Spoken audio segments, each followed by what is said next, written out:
আজকের আলোচনায় থাকছে সন্ত্রাস ও জঙ্গিবাদীদের বিষয়ে ইসলাম কি বলে। আলোচনা করছেন মুফাসসিরে কোরআন মুফতি দেলোয়ার হোসেন। আমাদের চ্যানেলটি সাবস্ক্রাইব করুন আর ভিডিওটি শেষ পর্যন্ত দেখতে থাকুন। যে কোনো প্রশ্ন জানতে কমেন্ট করুন। আসসালামু আলাইকুম ওয়া রাহমাতুল্লাহি ওয়া বারাকাতুহু। যে যেখানে আছেন সকলকে আন্তরিক ও শুভেচ্ছা জানাই। আজকে যে বিষয় নিয়ে আলোচনা করব, বর্তমান আমাদের দেশে সন্ত্রাস ও জঙ্গিবাদ, এই বিষয়ে ইসলাম কতটুকু স্থান দিয়েছেন, তাদের স্থান কতটা, সে বিষয় নিয়ে আজকে আমরা জানব। আল্লাহ তাআলা পবিত্র কোরআনে অনেক জায়গায় বলেছেন, যেমন সূরা আলে ইমরান আয়াত 19, মহান আল্লাহ তাআলা বলেন, ইন্নাদ দীনা ইনদাল্লাহিল ইসলাম। আল্লাহ রাব্বুল আলামিনের নিকট মনোনীত ধর্ম হচ্ছে ইসলাম। এই জন্য ইসলাম হলো শান্তির ধর্ম। ইসলাম শব্দের অর্থই হলো শান্তি। কারণ ইসলাম বা মুসলিম তখন যে কখনো বিবাদ সন্ত্রাস, সে কখনো অন্যায়ভাবে কাউকে হত্যা করতে পারে না। যেমন আল্লাহ রাব্বুল আলামিন অন্যায়ভাবে হত্যা করার জন্য, কোনো কাউকে যদি অন্যায়ভাবে হত্যা করা হয়, সেটা হারাম বলেছেন।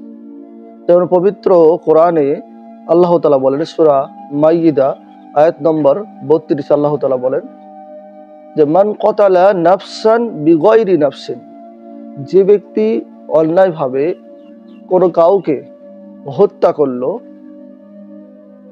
এবং আও ফাসাদিন, পৃথিবীতে সে ফাসাদ ছড়িয়ে বেড়ালো, সে আল্লাহ তাআলা বলছেন সে কান্নামা কতালান নাস জামিয়া, সে যেন সমগ্র মানব জাতিকে হত্যা করলো। এই জন্যে হত্যা সম্পর্কে, অন্যায়ভাবে কাউকে মারা, এই বিষয়ে ইসলাম কখনো স্বীকৃতি দেয় না। কারণ ইসলাম হলো শান্তির ধর্ম।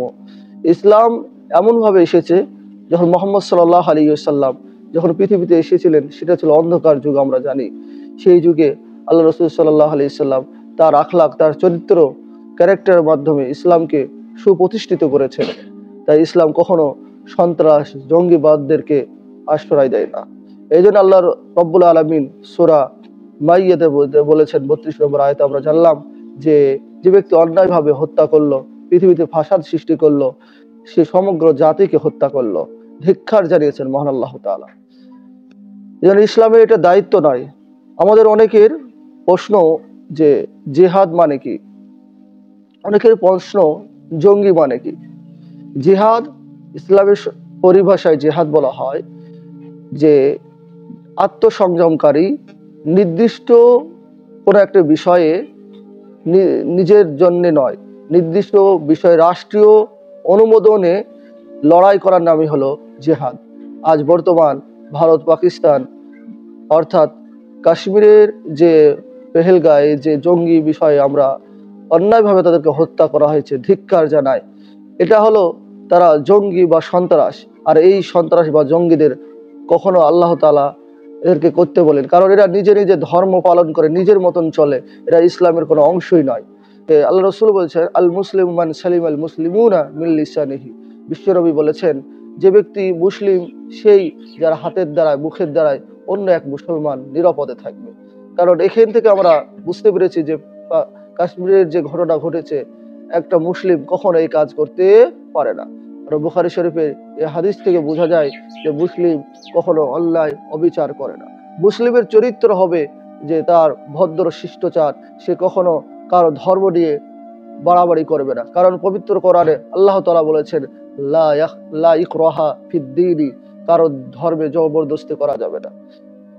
এই জন্যে আমাদের দায়িত্ব হলো ইসলাম কি, ইসলাম বিষয় আমাদেরকে জানতে হবে, ইসলাম বিষয়ে সঠিক বিষয়টা উপলব্ধি করতে হবে এবং সঠিক বিষয়গুলো, ইসলামের শিক্ষা যুবকদের মধ্যে প্রচার করতে হবে।